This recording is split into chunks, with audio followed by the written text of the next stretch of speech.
6,000 yuan, a year-end party for 150 people. If you don't pull it off, get out. The boss's eyes were filled with disdain.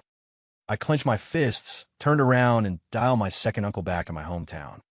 He was the best hand for 100 miles around when it came to organizing weddings and funerals. On the day of the party, the boss looked at the erected big red archway and the traditional open-air banquet, completely dumbfounded. The air conditioning in Mr. Wang's office was blasting. The cold air drilled down my collar, yet cold sweat was oozing out my back, layer after layer. Li Ming, how long have you been with the company? Wang Difu, our general manager, was in his early 50s. His hair was combed meticulously, and the eyes behind his gold-rimmed glasses always revealed a sharp, scrutinizing glint. He didn't look at me. His fingers tapped lightly on the expensive mahogany desk, as if playing a prelude to my departure. Mr. Wang, 2 years and 3 months. I answered dutifully, but an ominous feeling rose in my heart. He finally looked up at me, the corners of his mouth curling into an arc that was hard to distinguish between a smile and a sneer. 2 years. Not long, not short. He pulled a document from his drawer and tossed it casually in front of me. You're in charge of the company's year-end party this year. I was startled. Before I could even process this sudden, heavy responsibility, Mr. Wang's next words plunged me into an icy abyss. Budget, 6,000. 6,000? I doubted my own ears. Mr. Wang, did you mean 60,000? Is something wrong with your ears or your brain? He leaned back into his large executive chair, making no attempt to hide the contempt in his eyes. I said 6,000 RMB. It needs to cover the entire company, top to bottom, a year-end party for 150 people. Venue, catering, entertainment, materials, everything included. My mind went blank instantly. 6,000 yuan for a party of 150 people. That wouldn't even be enough to book a large private room at a KTV for an all-nighter. Forget the venue. Just ordering box lunches for 150 people would cost more than that. This wasn't a task. It was humiliation. My cheeks burned, and a sense of humiliation surged like a tide, drowning my reason. Mr. Wang, this budget, it's absolutely impossible. My voice trembled slightly, not from fear but from anger. Impossible? Mr. Wang laughed as if he'd heard the world's funniest joke. Li Ming, the company hired you to solve problems, not to raise them. If you can't do it, get out. He said the words "get out" softly but viciously, like 2 nails driven deep into my dignity. He was just watching me perform like a monkey. He was certain I couldn't pull it off. He just wanted an excuse to fire me. I clenched my fists tight, my fingernails digging into my palms, using the pain to barely maintain a facade of calm. Why was I being treated like this? Just because I had no background, no connections? Just because I was an ordinary guy from the countryside who studied hard to get out and wanted to put down roots in the big city? What? You don't like it? Mr. Wang leisurely picked up his teacup. Young man, putting a little pressure on you is for your own good. I'm cultivating you. Looking at his sanctimonious face, my stomach churned violently. I took a deep breath, picked up the thin party requirements from the desk, and without saying a word, turned and walked out of the office. The moment the door closed, I heard his contemptuous snort. Back at my desk, a strange atmosphere pervaded the entire office area.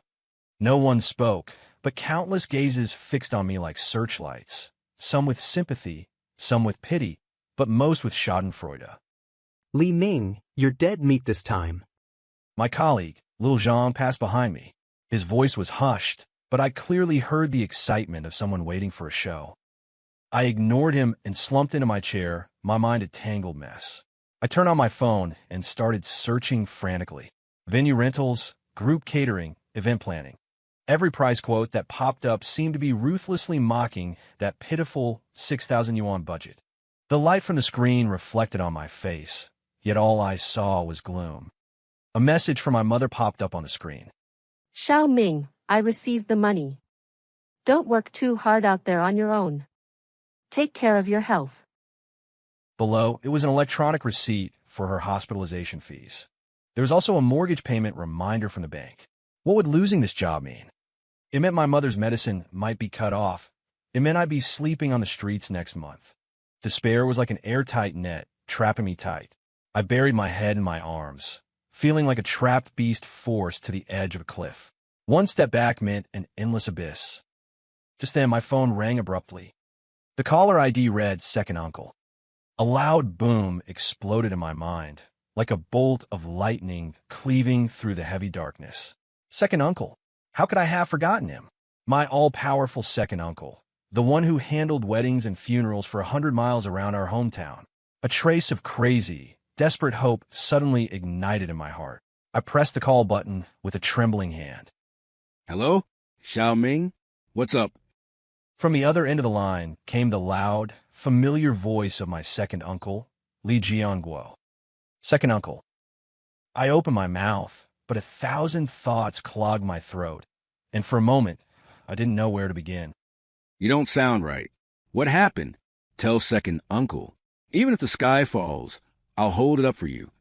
His words were like a warm current that instantly burst through the dam in my heart. I poured it all out in one go.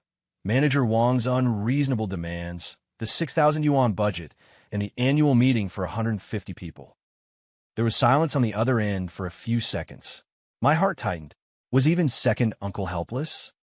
Is that all? Second Uncle's voice rang out again, carrying a calmness that made light of heavy burdens.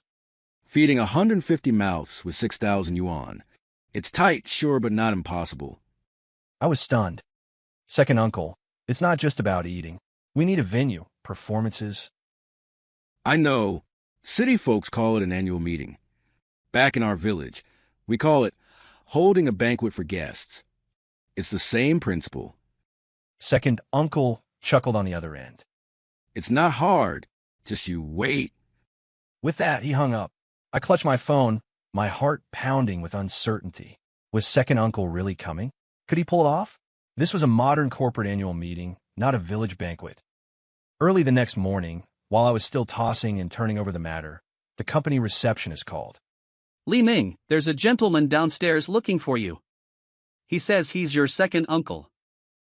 I rushed downstairs and immediately spotted Second Uncle standing in the center of the lobby.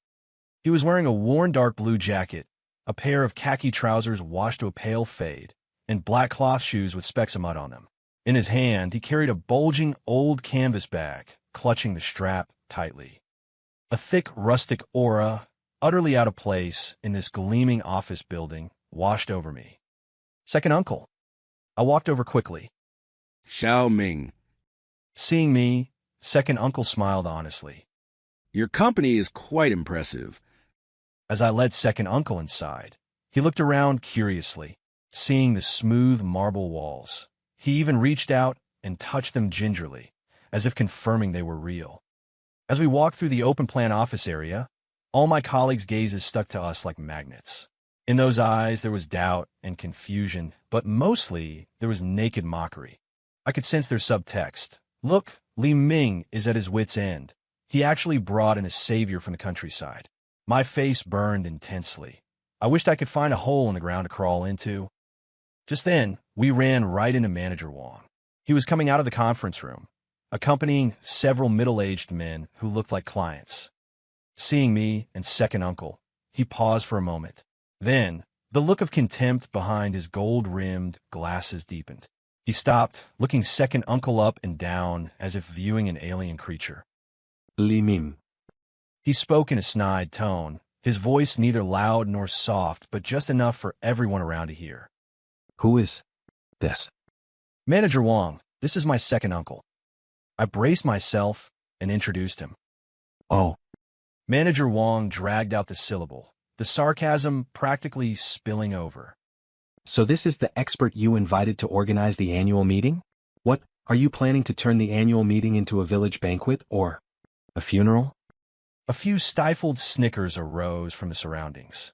My fists clenched instantly, and the blood rushed to my head. He could humiliate me, but he could not humiliate my family. Just as I was about to explode, Second Uncle spoke up first. He had been looking at Manager Wang calmly. Now, instead of anger, a hint of a smile appeared on his face. A village banquet, a joyous occasion. Second uncle's tone was neither humble nor arrogant. His voice wasn't loud, but it was exceptionally clear. If you don't believe it, Manager Wong, come backstage yourself when the time comes. See if our joyous occasion is done properly. The smile on Manager Wong's face froze. He probably didn't expect that this rustic-looking country bumpkin would dare to answer him so directly. Second uncle's gaze was faint, yet it seemed to pierce through to the soul, carrying the insight of someone who had seen the world. Manager Wong was shaken by second uncle's presence and actually couldn't find words for a moment. He let out a cold snort and, with a nasty look on his face, led his clients around us and walked away. I stared blankly at the side of second uncle's face. My heart, which had been pounding with anxiety just moments ago, suddenly settled down. I think I was starting to understand why. Second uncle said this wouldn't be hard. Second uncle didn't take that little interlude to heart. Instead, he asked me to take him for a walk around the company vicinity. We didn't go to any high-end hotels or business clubs. Second uncle couldn't even be bothered to look at those places. He specifically picked the nooks and crannies to walk through. Abandoned factories in the suburbs, farm courtyards awaiting demolition, and even empty lots overgrown with wild grass. I followed behind him, completely baffled. Second uncle, what were we looking for? Looking for a stove. Second uncle didn't look back as he spoke. To get big things done, you first have to secure the stove. Once the stove is secure, people's hearts are secure. I listened in a fog, but I honestly followed him and told him everything I knew about the company in detail. The corporate culture, the age demographics of the staff, what everyone liked to chat about, the style of previous annual parties. Second uncle listened as he walked, nodding occasionally, falling into deep thought.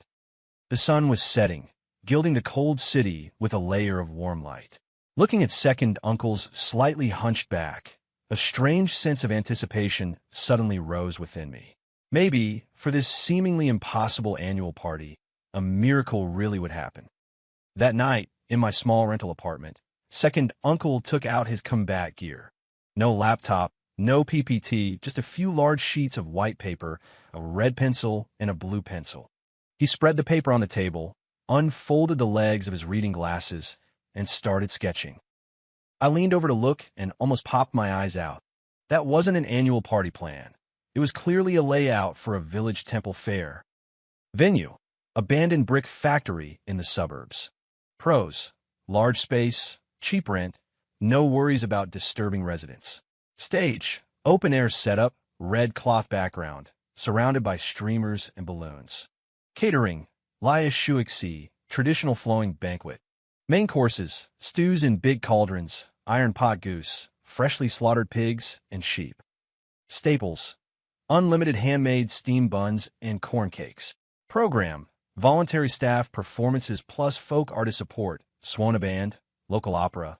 Manpower: villager mutual aid group for weddings and funerals from back home.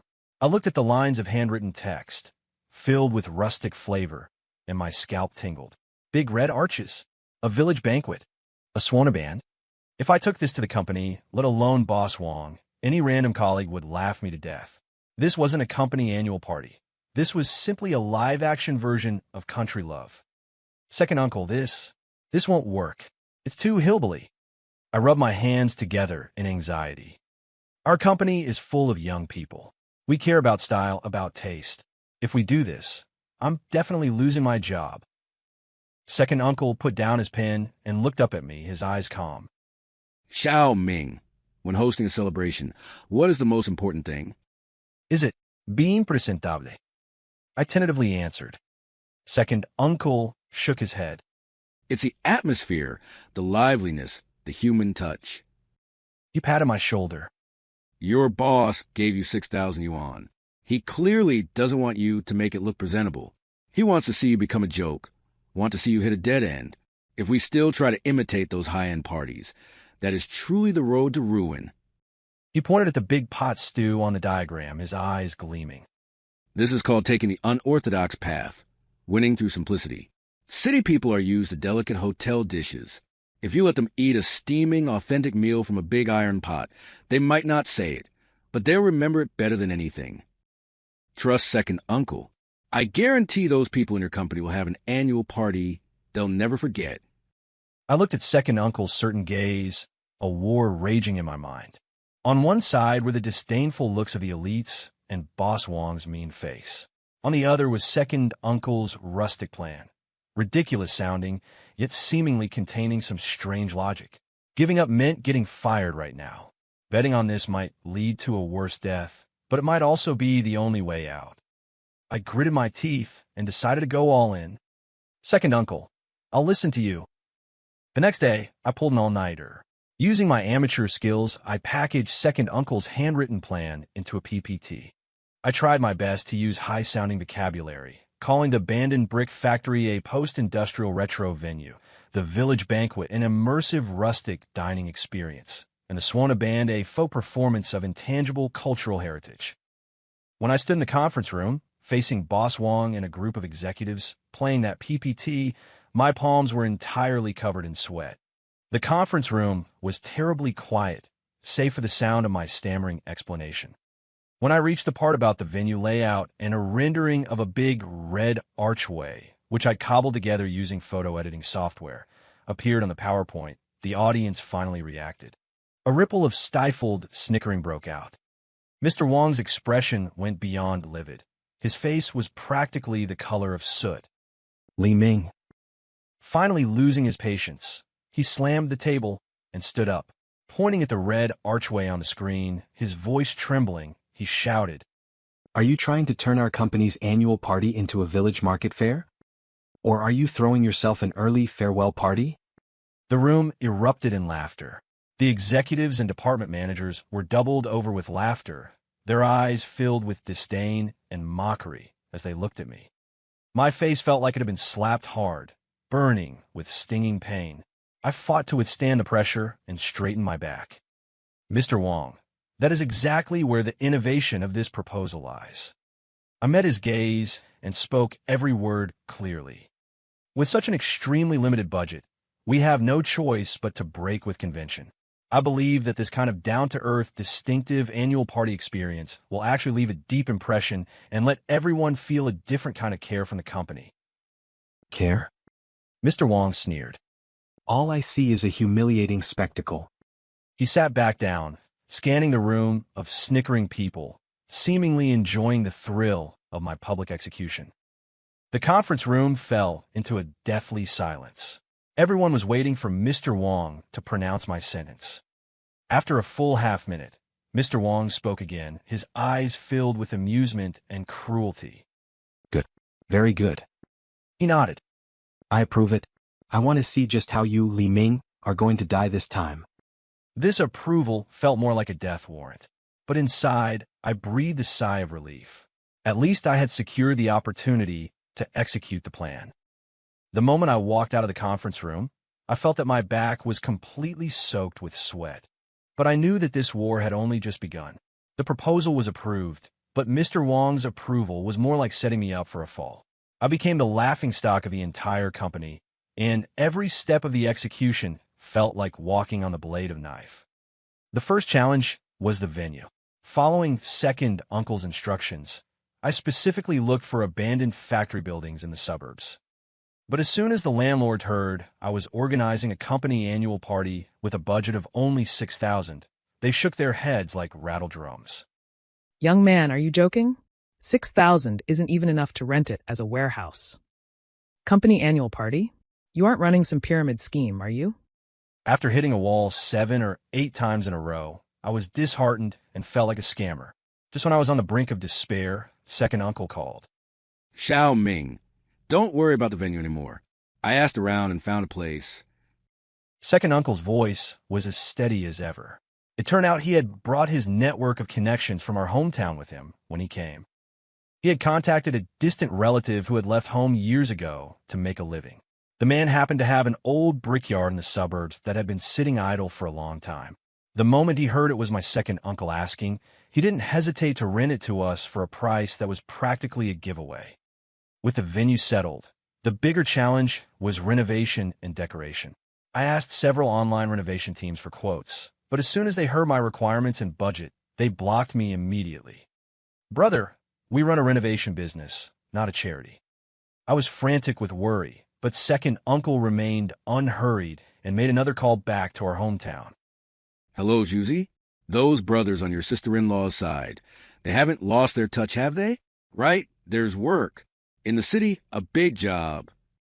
The next day, a battered blue light truck chugged its way to the entrance of the brickyard. 5 or 6 dark-skinned men with honest, simple smiles jumped out. These were the fellow villager mutual aid group second uncle had spoken of, his go-to team for organizing weddings and funerals for years.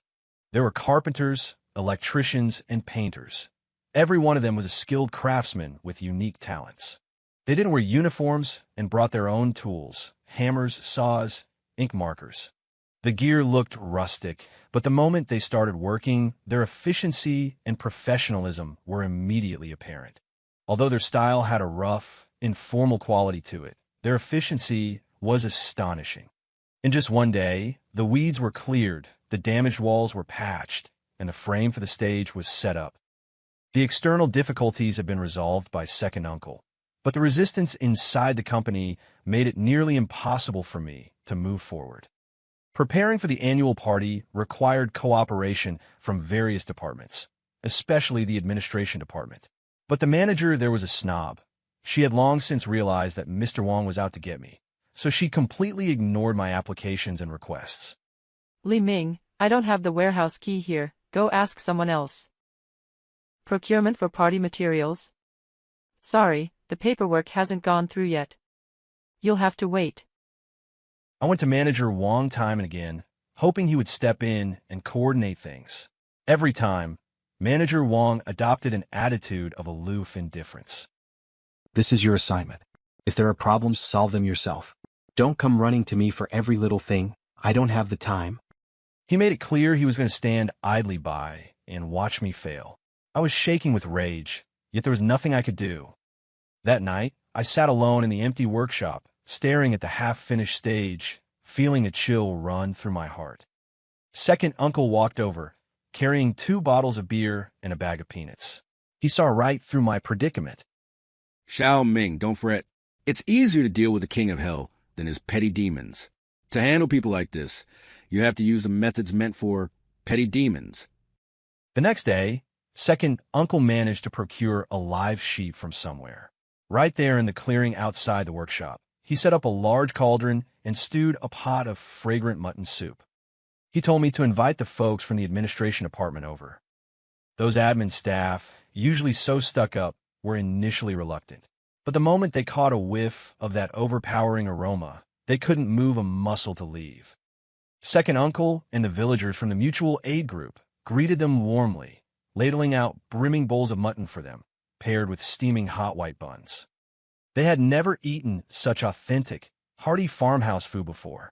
Sweat poured down their faces as they ate and sang its praises. After a few rounds of drinks, the atmosphere warmed up. Second uncle didn't mention a single thing about work. He just made small talk and shared funny stories for back home. The simplicity and sincerity of the villagers gradually touched these corporate types who were used to living behind masks in the city. By the end of the meal, the administration manager's attitude had done a complete 180. Li Ming, look at this. If you needed something, you should have said so sooner. Tomorrow I'll bring the warehouse key over to you myself. And I'll personally chase up the materials for you. And just like that, the crisis was diffused by a pot of mutton soup. Just as I was marveling at second uncle's wisdom, a greater crisis quietly approached. Little Lee, Manager Wong's secretary and a recent college graduate, pulled me into the stairwell during the lunch break. Li Ming. She looked at me with concern. I overheard Manager Wang on the phone. He said this annual party is just a pretext. No matter how well you organize it, he's going to kick you out. Because one of his relatives has their eye on your position. Little Lee's words were like a bucket of ice water poured over my head, chilling me to the bone. So that was it. So all my hard work was destined to be futile from the very start. He never intended to give me a chance at all. An immense anger and sense of injustice burned like wildfire in my chest. Why Why were my efforts and dignity worthless in his eyes? I leaned against the cold wall and slowly slid down to the floor. No, I couldn't just give up like this. This wasn't just about keeping my job anymore. This was for my own dignity. Wang Difu, you want me gone? Well, I'm not going anywhere. I wasn't just going to pull off this annual party. I was going to make it something you would never forget for the rest of your life. I stood up from the floor. The last traces of hesitation and cowardice in my eyes had been burned to ashes. Taking second uncle with me, I scoured the vegetable markets of several surrounding villages and towns, going door to door to farmers to ask for prices. We secured the freshest vegetables and the plumpest chickens and ducks at the lowest possible prices.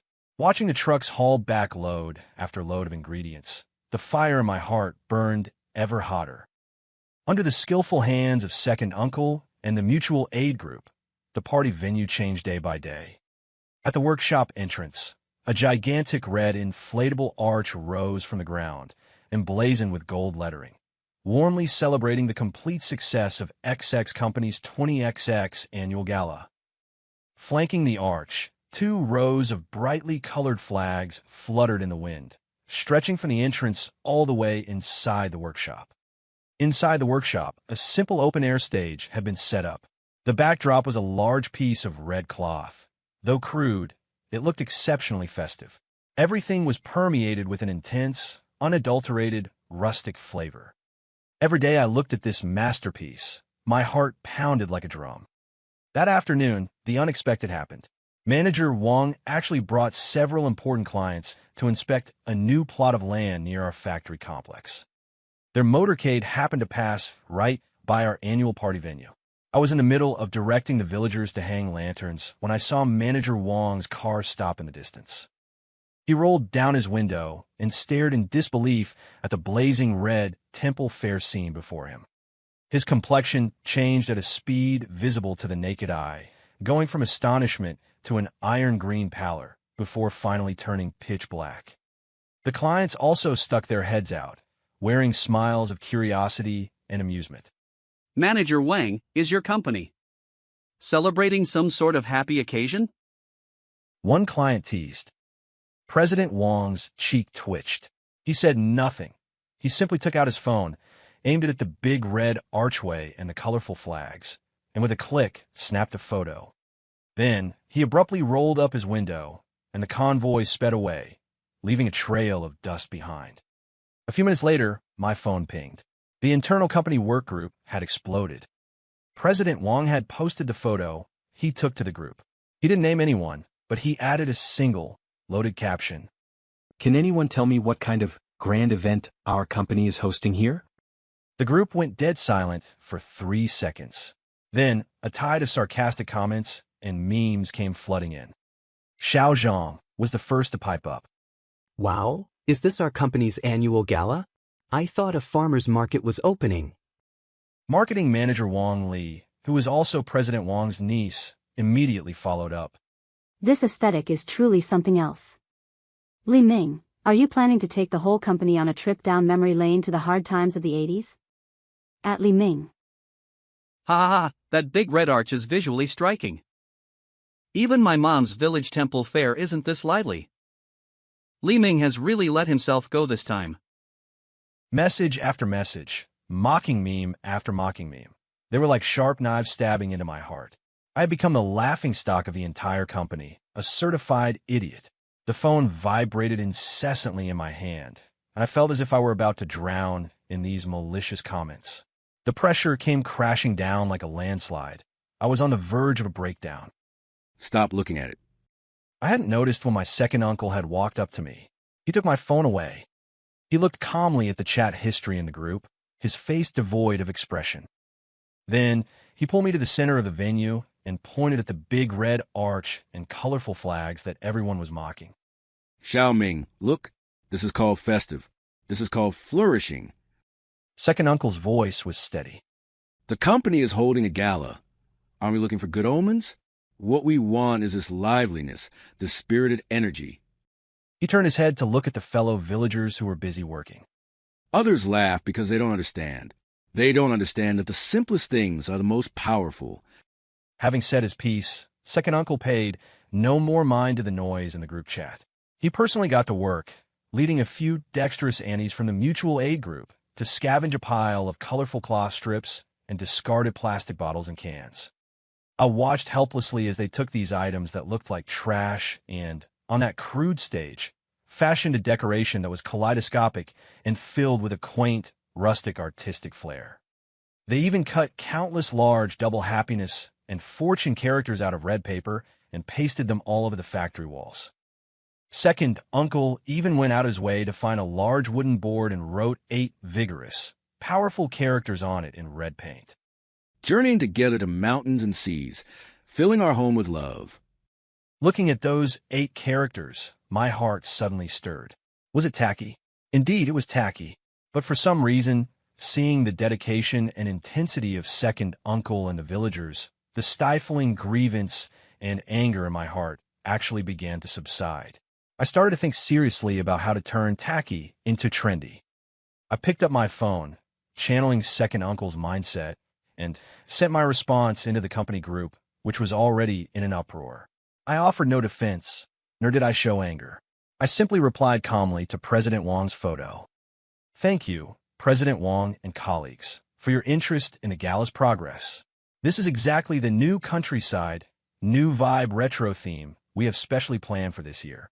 It aims to let everyone step back from busy urban life to return to authenticity and experience a unique taste of real, rustic life. More surprises to come, so stay tuned. After my message went out, the group fell into a brief, dead silence again.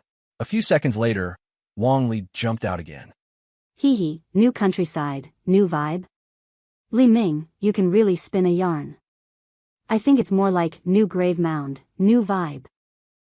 But this time, there were significantly fewer people echoing her. Although my statement sounded like a desperate attempt to save face, it also gave this tacky gala a theme that sounded somewhat plausible.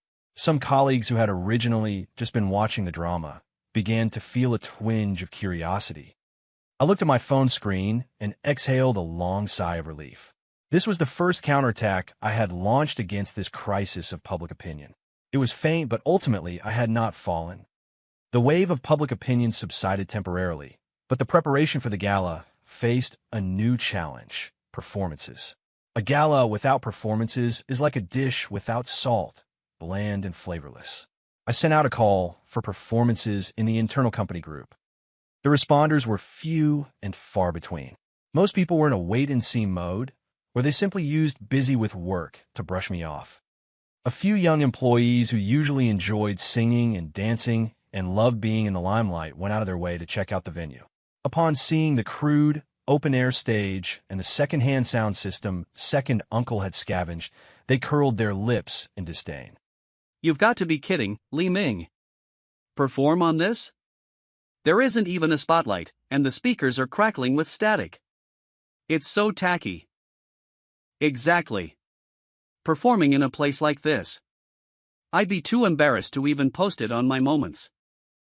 With that, they strutted away, abandoning any thought of going on stage. Wang Li, Boss Wang's niece, who loved nothing more than stirring up trouble, loudly announced in the break room. Have you heard? No one is willing to perform at that annual party Li Ming is organizing. He's as anxious as a cat on a hot tin roof. I'd like to see how he gets out of this one. Turning the company party into a village variety show, who would want to go up there and humiliate themselves? Every word of this reached my ears, and I was burning with anxiety. Boss Wang was waiting for my demise, and my colleagues were waiting to see me make a fool of myself. If I couldn't even scrape together a decent lineup of performances, this annual party would be a complete and utter failure. Second Uncle noticed my anxiety. He didn't go around begging and pleading like I did. Instead, without making a fuss, he called out the troupe of folk artists he had brought along. An old man who played the swana, a master on the eru, and an Annie who sang local opera. That afternoon, right there in the empty factory building, they took their stances and began to play, lost in their own world. The high-pitched, resonant sound of the swana pierced the silence of the construction site, followed by the melodious lilting of the eru, paired with the opera vocals rich in local dialect. it somehow created a wonderful harmony. The music lacked the polish and glamour of the pop songs found in the city, but it carried a vigorous vitality that came straight from the earth. The sound carried far. Gradually, some colleagues who were working overtime were drawn in by this unique music and wandered over in twos and threes. They stood at a distance, watching curiously. Their expressions shifted from initial bewilderment to relaxation and amusement. When the piece ended, Second Uncle struck while the iron was hot. He stepped forward and cheerfully introduced these artists to everyone. He also vividly described scenes of how celebrations were held back in his home village. When the time comes, all the folks in the village, young and old, whether they can sing or dance or not, have to go up there, belt out a tune, and shake a leg. It's not about looking good. It's about having fun and being together. Second Uncle's words carried a simple, down-to-earth infectiousness. Among the onlookers, a few young men and women were caught up in the joyous atmosphere. A young guy from the design department, who was usually very shy, actually stepped forward and asked bashfully, "Sir, that Swona of yours. Could you teach me how to play a note or two?" One thing led to another, and the atmosphere instantly livened up. The young people who had previously turned their noses up at the shabby stage had drifted over at some point as well. Seeing everyone in such high spirits, they started to feel tempted too. One of the girls approached me on her own initiative. "Li Ming, the few of us could put together a dance number, but can we play our own music?" Of course you can. I was overjoyed.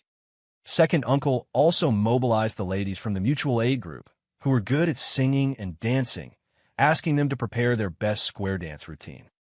When the time comes, we'll teach it right there on the spot. I guarantee we'll set the mood on fire. Second Uncle said, patting his chest.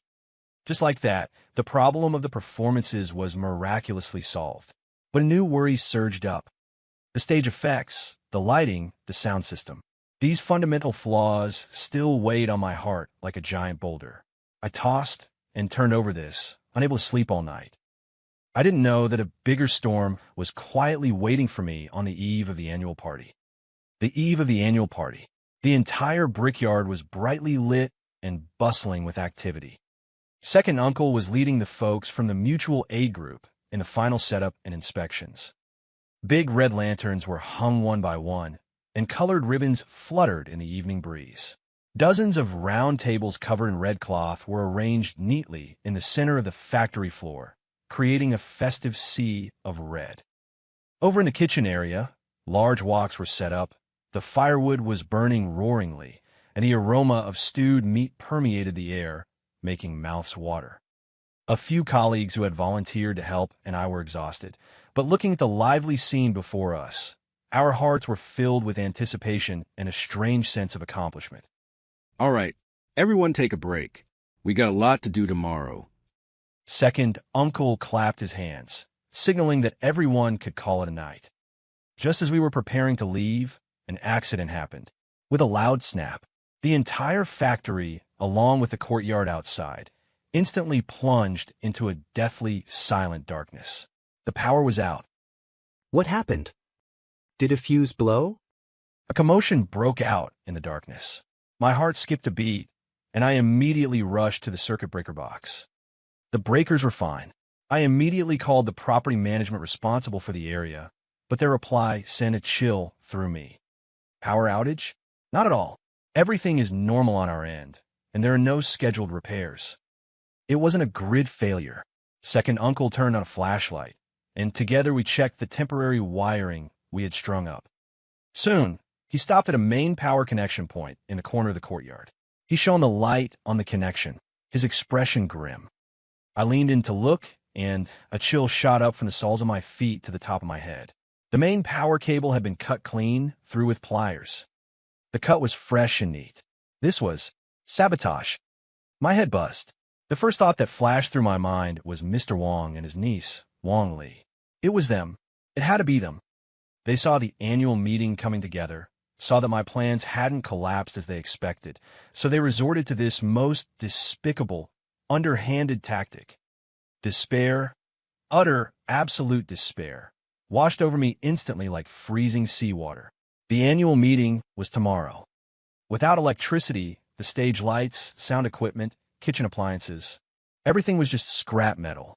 All my previous efforts, all my struggles and resistance, had in this moment become a complete and utter joke. My career was over. I was finished. My legs gave way, and I nearly collapsed to the ground. What are you panicking for? A rough, powerful hand steadied me. It was Second Uncle. In the darkness, I couldn't see his expression, but his voice was unusually calm, instantly grounding me. The sky hasn't fallen yet. He told me to pull myself together, then took out his old-fashioned keypad phone and quickly made a call. Hello? Xiao Jun? It's your Uncle Jangwo. Yes, I'm in the city. Your cousin has a bit of an emergency here. Can you bring your gear and come over right now? I'll send you the address. The sooner, the better. Hanging up, Second Uncle patted my shoulder. Don't worry. Your cousin is an electrician. He'll have a way. In less than an hour, a motorcycle roared into the courtyard, its engine sputtering. A young man about my age jumped off the bike. Strapped to the back seat was a massive, clumsy-looking machine. Uncle, Ming, I'm here. Cousin Xiao Jun, the distant cousin and electrician Second Uncle had mentioned, had rushed over in the middle of the night to save the day. The machine he brought was a small diesel generator. Uncle, this is my prized possession. I only bring it out for big events in the village. Xiao Jun said as he deftly connected the wires. The generator roared to life, and several emergency lights flickered back on. Although the light was dim, it dispelled the suffocating darkness. I knew this generator couldn't power the entire annual meeting, but at least it could ensure the minimum operation of the stage sound system and a few main lights. It was a lifeline carved out of desperation. Second Uncle looked at the roaring generator and whispered to me. That thing is the last of my resources. I'm going all in for you this time. Looking at Second Uncle's bloodshot eyes and his cheeks reddened by the cold wind, my eyes instantly welled up. An indescribable mixture of guilt and gratitude surged within me. At the same time, my hatred for Mr. Wong reached its peak. He didn't just want to ruin my job. He wanted to destroy the hard work and goodwill of my family. Second Uncle didn't give me much time to be sentimental. He sprang into action immediately. If we don't have enough electricity, we'll make up for it with light. Leading the Annies of the mutual aid group, he dug up hundreds upon hundreds of red candles from who knows where. They placed the candles in glass tumblers and set them on every dining table, along the edge of the stage, and all across the factory windowsills. They also found countless sheets of colored cellophane and transparent plastic bottles, filled them with small colored lights, and hung them everywhere. Without the harsh electric lighting, the entire factory, bathed in the glow of candles and colored lights, took on an unexpectedly warm, retro, and dreamlike atmosphere. Watching Second Uncle's busy silhouette amidst the candlelight, I wiped the moisture from the corners of my eyes. I walked over, picked up a candle, and joined him in the setup. I had only one thought in my mind. Wong Di Fu, just you wait. Tomorrow, I'll show you exactly what it means to fall into your own trap. On the day of the annual meeting, as the sky was just turning a misty gray, I stood at the main gate of the brick factory, sporting two massive dark circles under my eyes. The cold wind blew against my face, but a fire burned in my heart. Apprehension, nervousness, and a trace of wild anticipation. The employees arrived one after another. When they saw the big red arch still standing tall and the rustic meat chic, candlelit arrangement inside the factory, the expressions on their faces were quite a sight. There was surprise, curiosity, unconcealed snickers, and in some eyes, a flash of warmth sparked by childhood memories. Oh my God, is it really this style? Look at that table, it's actually set with melon seeds, peanuts, and candy blocks. It's exactly like the wedding banquets I went to as a kid. You know what, this candlelight dinner vibe is actually kind of romantic. Amidst the whispering, everyone found their seats, curiously sizing up this magical realist annual party venue transformed from an abandoned factory. Director Wong and several senior executives arrived fashionably late, timing their entrance perfectly. As soon as they entered, they were stunned by the scene before them. The carefully prepared look of arrogance on Director Wong's face showed a crack. He had probably expected to see a chaotic mess caused by the power outage. Not this scene which, though crude, was orderly and even possessed a certain peculiar beauty.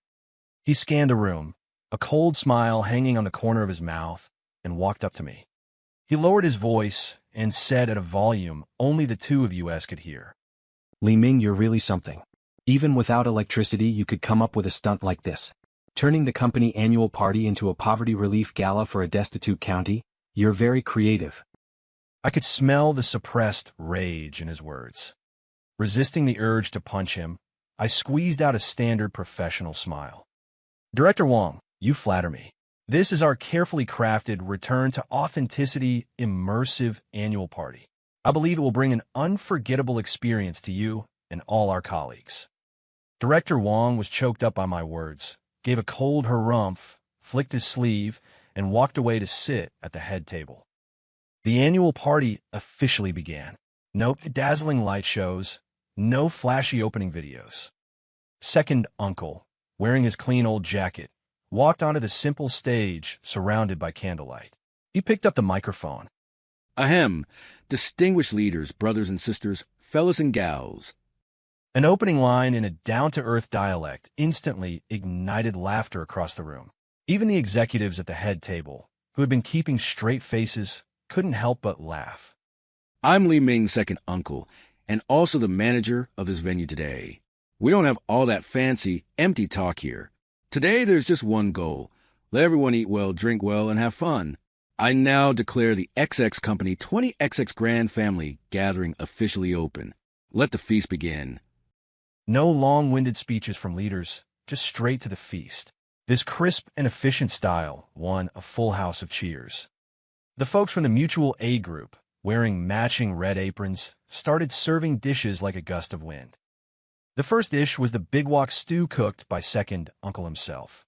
It was served in a huge enamel basin, filled with soft-stewed pork belly, potatoes, vermicelli, and Napa cabbage, steaming hot and overflowing with aroma.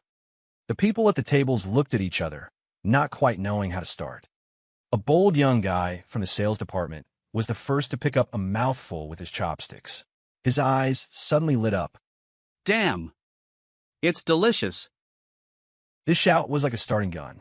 Everyone started eating, and then the entire factory was filled with nothing but rising and falling exclamations of praise. This taste is incredible. Much better than hotel food. It smells so good. This is the real taste of home. Sitting at the head table, seeing the executives around him eating with such gusto, Director Wong's face grew uglier by the minute. The service from the villagers was warm and attentive. Brother, want another bowl of soup? Sister, enough steamed buns? We've got fresh ones out of the pot in the back.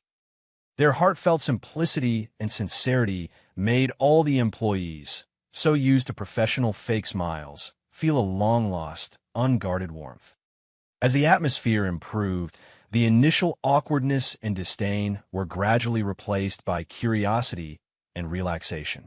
Some people started taking out their phones to snap photos of the flickering candlelight and the hearty dishes. I saw that the disdain and mockery on Wong Li's face were slowly disappearing too. I knew that second uncle's first move, grab their stomachs, was a success. After a few rounds of drinks and plenty of food, the party moved on to the performance segment. The first to go on stage were those few young employees who had previously complained about the stage being shabby. To the beat of powerful music, they performed a dynamic street dance. Although the stage was simple and the sound system was just audible quality, they danced with extraordinary effort.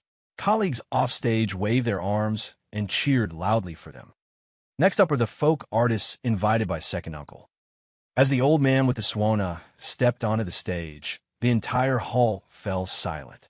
He took a deep breath and puffed out his cheeks.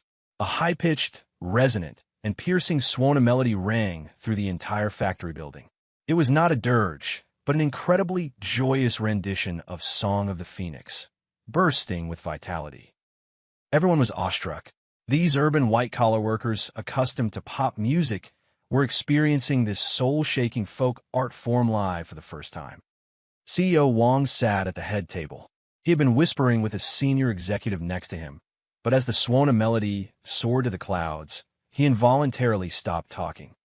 Holding his wine glass, he stared blankly at the old man playing with total abandon on the stage, wearing an extremely complex expression.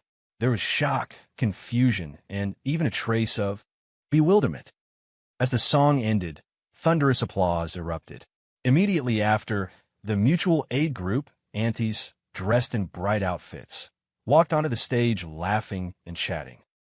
The music of the most dazzling folk style began to play, and they led the whole audience in a square dance. Those simple, cheerful, and even slightly comical moves completely ignited the atmosphere. The sales director, usually serious and suited up, was now clumsily twisting his body to the auntie's rhythm, his face beaming with a childlike smile. The admin manager dragged a female colleague from finance along, dancing more happily than anyone else. The entire annual party venue turned into a sea of joy. People toasted each other, no longer constrained by departments or ranks. The geeks from the tech department and the hot girls from marketing had their arms around each other, singing out-of-tune songs. Here, there were no superiors or subordinates, no KPIs, no office rat race. Only the simplest, most direct happiness. It was as if everyone had returned to that era of material scarcity, but spiritual abundance. Wang Li had originally been sitting there with a look of disdain, but seeing her colleagues having so much fun, she couldn't help but take out her phone to snap a few photos, a smile she didn't even notice appearing on her face. I heard a colleague beside me exclaim, Honestly, this party is tacky, but it's so much fun. It's 100 times better than those fancy ones where we just ate, drew a lottery, and left. Yeah, I've never been this relaxed. It feels like going home for the new year. Watching this lively and harmonious scene before me, the giant stone hanging in my heart finally landed. I didn't notice when second uncle walked up to me. He quietly handed me a cup of rice wine he had brought himself in a plastic bottle. He pointed at the people laughing heartily in the center and whispered, Xiaoming, see that? That's called the human touch. I raised the cup of cloudy rice wine and drank it in one gulp. Spicy yet sweet. I understood. Second uncle's rustic wisdom didn't just break through budget limitations. It pierced through the cold, hard walls of urban interpersonal relationships. He used the most unadorned method to build a bridge of sincere communication. The atmosphere of the annual party reached its peak after several rounds of games and lucky draws. Second uncle had arranged a special surprise segment. He invited our village's old party secretary onto the stage. The party secretary was a man in his 70s, hale and hearty, wearing a faded mouse suit. He didn't hold a script. He just stood on stage and, in unpretentious language heavy with a rural accent, began telling stories about our village. He spoke of how the village grew from poverty step by step. He spoke of the origin of the village mutual aid group, how whenever a family had a wedding or a funeral, the whole village would help without asking for payment. Those with money contributed money, and those with strength contributed effort. Finally, the party secretary's gaze landed on me. This kid, Li Ming, is the golden phoenix that flew out of our village. He's made something of himself, but his roots are still here. I heard from Jiangwo that he ran into trouble in the city this time. One phone call from Jiangwo, and us old folks came without a second thought. Why? Because he's not just Jiangwo's nephew, he's a child of our whole village. We aren't just helping him as an individual, we are helping our own hope. The party secretary's words had no flowery rhetoric, yet they struck the hearts of everyone present like a heavy hammer. Many young employees struggling alone in the city felt a deep resonance, their eyes turning red. I could no longer hold back my tears. I walked onto the stage and took the microphone from the party secretary, my throat so choked with emotion I couldn't speak. I looked at second uncle off stage, at those simple and kind-hearted villagers, and at my colleagues who had gone from mockery and doubt to now applauding for me. I bowed deeply. Thank you, second uncle. Thank you, fellow villagers. And thank you to all my colleagues who supported me. I just want to say this. No matter where we are, We must never forget our roots, nor the people who have treated us with genuine kindness. This debt of gratitude is something I, Li Ming, will carry with me for the rest of my life. My speech was brief, but deeply heartfelt. The applause from the audience was thunderous and unceasing. Many female colleagues were already secretly wiping away tears. At the head table, stiff was no longer enough to describe Mr. Wang's expression. He sat there like a weathered stone statue, all color drained from his face. He realized that the scheme he had so carefully orchestrated to humiliate me had, by a twist of fate, transformed into a magnificent stage for my own coronation, a perfect opportunity to win everyone's hearts. He looked around and saw that the other executives were also deeply moved, their expressions clearly showing their emotion. He knew then that he had completely lost control of the situation. What devastated him even more was that the VIP clients he had invited had actually stood up to lead the applause. One of them gave me a thumbs up from across the room and shouted, "Young man, well done. This annual party has creativity, warmth, and soul." Mr. Wang's face turned ghastly pale in an instant. He felt as though he had been stripped naked and cast into the center of a public square, scrutinized by countless eyes with nowhere to hide. The shock, rage, and sense of failure raging within him could no longer be masked by a dismissive sneer. Just then, second uncle walked over to Mr. Wang holding 2 cups of rice wine. He handed one to him. Mr. Wang took it instinctively, his hand trembling slightly.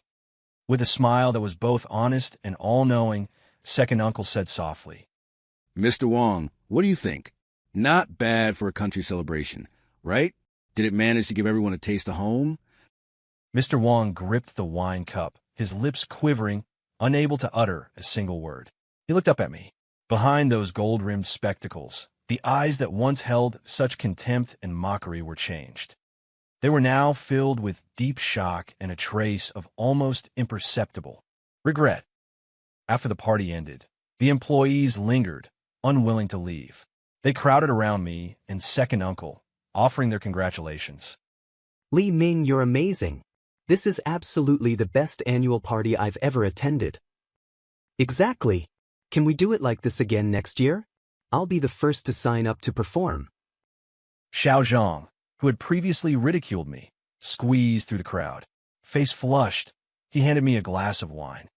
Brother Ming, I didn't know any better before. I'll down 3 glasses as a penalty to myself. I smiled, patted him on the shoulder, and drained my glass in one go. Secretary Xiao Li sneaked over and whispered excitedly, Li Ming, you should have seen Mr. Wang's face. He looked miserable from the moment the party hit its high point. When he left, he looked like he'd lost his soul. A wave of satisfaction washed over me. When I returned to the office the next day, the atmosphere had completely changed. The internal company group chats were dominated by discussions and photos from the previous night's party. It was practically all anyone was posting. Someone had posted photos and videos of the event to their WeChat moments, and unexpectedly, they went viral.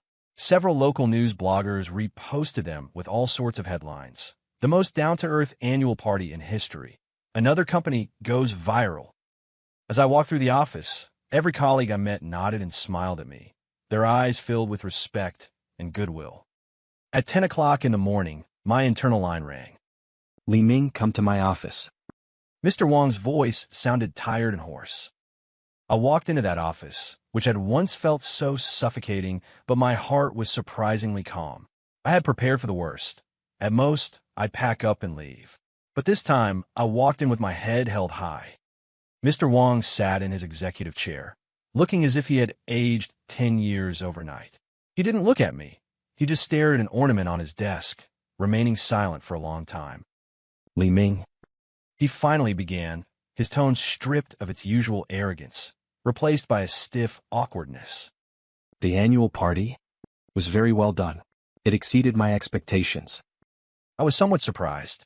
I had expected him to fly into a rage and burn bridges. Therefore, the company has decided. He paused, as if making a difficult decision. To give you a promotion and a raise. Additionally, we are establishing a new corporate culture and events department, and you will serve as the department head.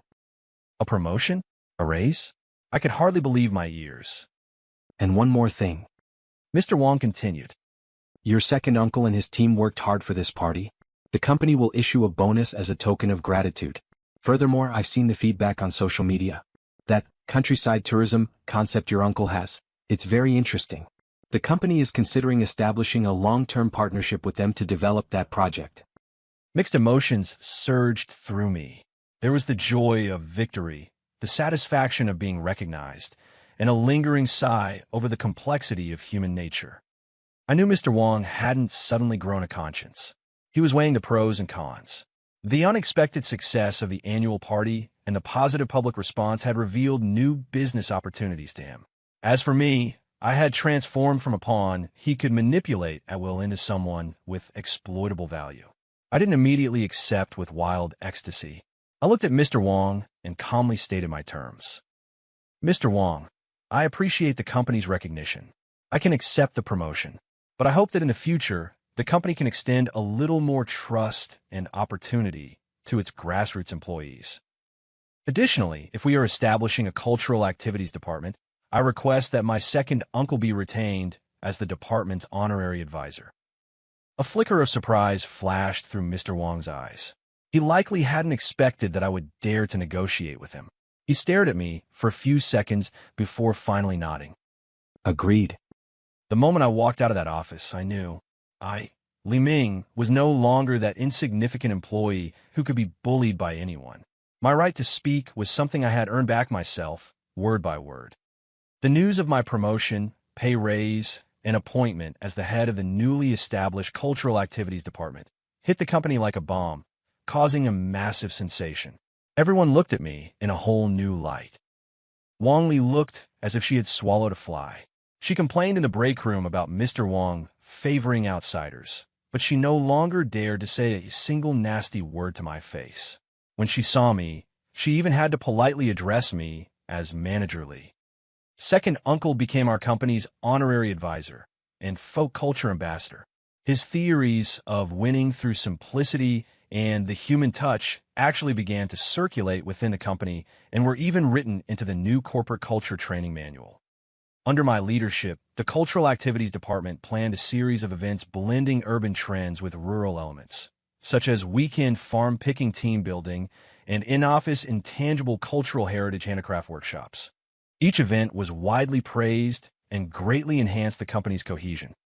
Mr. Wong also truly honored his promise. The company invested in a collaboration with Second Uncle's Villagers Mutual Aid Group to develop a short-haul tour route themed around rural experience. This project not only brought considerable economic benefits to the company, but also provided tangible income and employment opportunities for Second Uncle's hometown. Watching these positive changes inside and outside the company, my heart was filled with emotion. From an invisible office worker who was nearly swept out the door to a department head who could now stand on his own 2 feet and even contribute to his hometown, I had finally found my place and value in this cold city. On the day Second Uncle was to return to our hometown, I went to see him off. The train station was bustling with people coming and going. Second Uncle was still wearing that old jacket he had arrived in, but the smile on his face was incredibly brilliant. He patted my shoulder and said with gratification, Xiao Ming, you've made something of yourself. Remember my words. Things in the city work on the exact same principles as things in the countryside. No matter what happens, never forget the heart. He pointed to his chest. I nodded vigorously, my eyes feeling hot. I watched Second Uncle's receding figure disappear into the surging crowd. I knew in my heart that this comeback at the annual party was not just a personal victory. It was a successful counterstrike by rustic, simple wisdom against this restless, elitist urban society. My story became a legend within the company. A legend proving that you can't judge a book by its cover, nor measure the sea with a bucket. It inspired ordinary people like me who had once been slighted, exploited, and looked down upon. I was no longer the submissive, long-suffering Li Ming. I had found my roots, and I had found my direction. My career was just beginning a new chapter,